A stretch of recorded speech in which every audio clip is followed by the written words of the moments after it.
ka-TH na Carville, ito na yung ano mo, 6 antenna na may frequency. So, ito ang on niya. Dito yung ating charging. Ito yung i-on mo. Yan. So, nakaset siya ng 24K. Ngayon, ang hahanapin kasi natin ay frequency ng bomba, yung pulbura. So, yan. Meron tayong, search muna natin yung mga ano niya, mga frequency. Meron tayong diamond, diamond bomb, bilis masyado. Bomb, diamond, gold 24K, emerald, titanium, uranium, lead, 3D viewer, copper, poison, tunnel, gold 18K, at saka ito yung mga frequency available niya. May quartz din. May silver din nickel. Bumalik na siya. So ang hahanapin natin dito ay itong frequency ng bomb. Kung may gusto mo maghanap ng diamond, i-click mo lang doon sa frequency ng diamond. So yan, bomb. Pagka naka-bomb ka na, dito ka si-search para trabaho yung kanyang frequency. Ayan, magaganon-ganon yung frequency graph niya. Then, ito yung handle. Sasaksak mo lang siya dyan ganyan. Meron siyang makikita mo, meron siyang pointer laser. Ay lang ating hahanapin ay frequency ng bomba. Okay, so baba muna natin siya ganyan. Ang tawag dito pagka tinutok mo ay ground balance. Yan, dahan-dahan mo siyang iaangat. So hindi siya dapat naka-level na nakaganon o nakayuko na naka-level na ganyan, hindi siya dapat nakaangat. Hindi rin siya dapat level na level. Kailangan nakayuko siya ng 1 degree. Para kung gagalaw siya sa nakayuko siyang ganyan, pag pumakon siya, ibig sabihin nakakasagap talaga siya ng frequency. Okay, nakayuko din siya, di ba? Steady mo na yung kamay mo ngayon.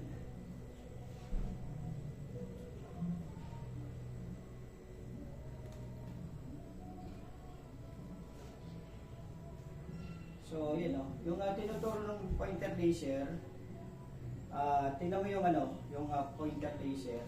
Tapos, ayun yung bababa ko lang yung laser. Yan. So, yan. Natamaan niya yung ating American grenade na nakuha ko doon sa hinukay ko sa sa Bulacan. So, meron siyang dalawang bala. So, ang kanyang nakukuhang frequency ay pulbura, bomb. Ayun, bomb. Pagka tumutok tayo dito, tuturo ka agad siya doon sa bomb. Ayun, bomb, tumuturo siya sa bomb. Okay? So, pagka tinapatan mo yung bomb na yan, iiksa mo itong antena. Tatapatan mo siya. Dapat, iikot dapat tong locator mo.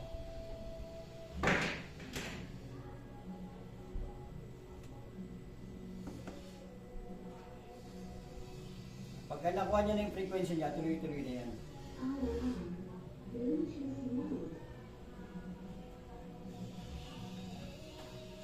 Okay, so ito yung test natin sa frequency ng bomba. So ito yung American grenade yata ito. Nakuha ko ito sa hinuhuway ko sa Bulacan. Then, meron ditong copper. Ito, copper. Switch naman natin siya sa copper.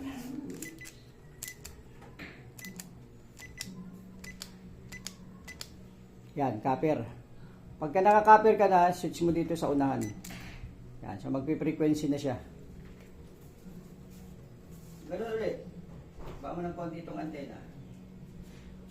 Ground balance, dahan-dahan mong iaangat yung handle niya. Tapos, nakayuko ka ng 1 degree. Para kung gumalaw siya, papunta sa copper, ibig sabihin, frequency talaga yung hinahabol niya. Ayan. Kailangan nakayuko siya. Kasi pag di nakayuko, gagalaw lang siya ng gagalaw kung saan niya gusto pumunta. So yan, yung pointer, nahagip niya yung frequency ng copper. So kung ililipat naman natin itong copper dito, tingnan natin yung hahabulin niya. Hindi mahaba itong video na ito. Okay, tutok mo sa ground balance ulit. Nandahan mo yan at tapos yuko mo yan siya ng 1 degree. Okay. Alit kasi yung ating hinahanap na copper, kaya mapagal yung kanyang pagpili. Pero natambok niya naman, no? Ayun, no? Tapos, syempre, pagka ganyan, dahan-dahan kang lalapit yan. Pag natapatan mo siya, ayun.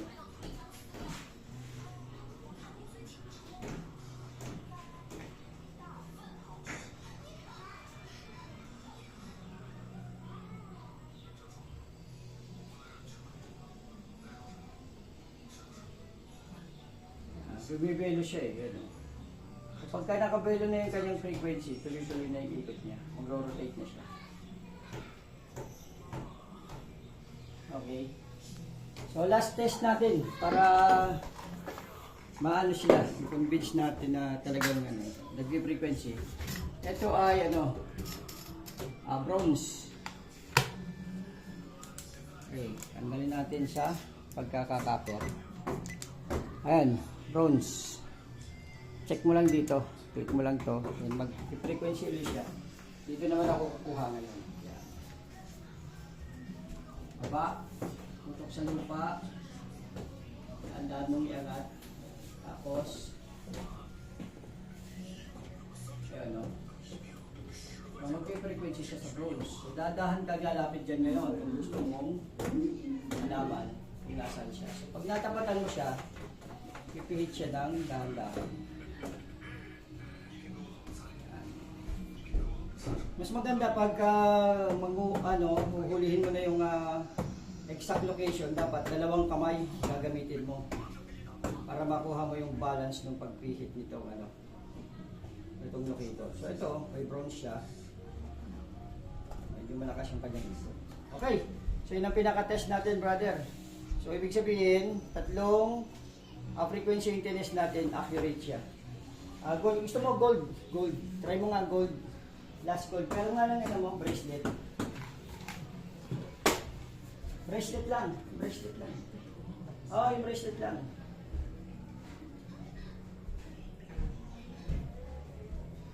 So ito. Ito ay 18K lang ito. So, siship natin sa tawag nito 18K. Wala kasi tayong 24K dito eh. Ayan, 24K. So, 18K. I-frequency mo ng 18K. Andito ulit.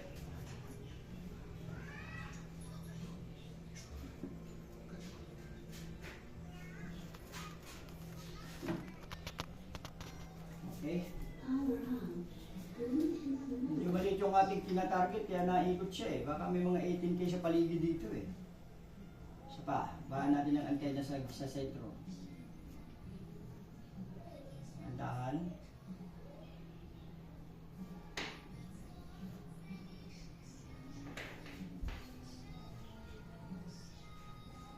Maliit ang ating target object. So ayun, na-pinpoint niya na, na-pinpoint niya na yung ating 18K. So dahan-dahan tayong lalapit. Nakita mo yung antena niya sa susunod eh.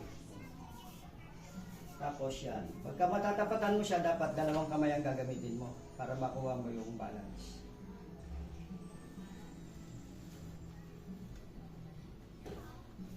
Tumatama pala yung antena. Okay.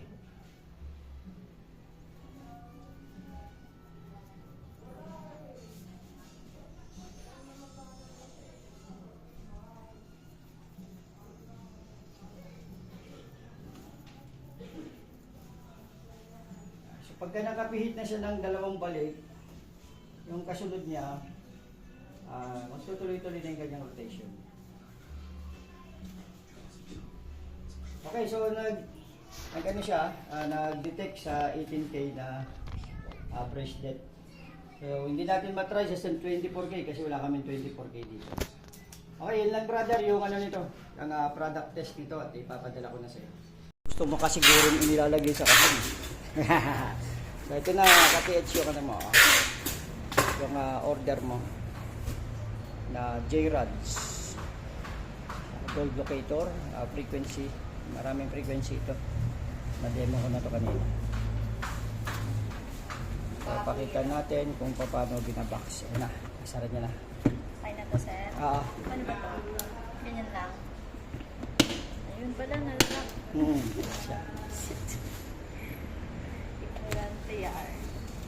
Andito yung ano may claim ako sa likod. Ayan, ang pambayad ko.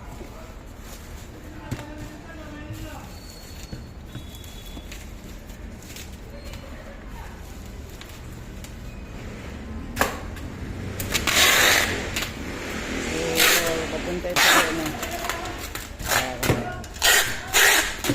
PH na ano Joel Galapin. Ayun na lagay na sa kahon. Okay na to? Okay na, oo. Sige na. Nakita naman nila na yung talagang binaksit. Siyempre, for security daw nila. Ano talaga eh. Trusted tayo dito sa LBCD, pinapalitan dito. Sealed na. Oo, sealed na siya. Pipirmahan pa yan. Regular lang to, Regular, sir. Regular. Dahil na Okay. Okay na.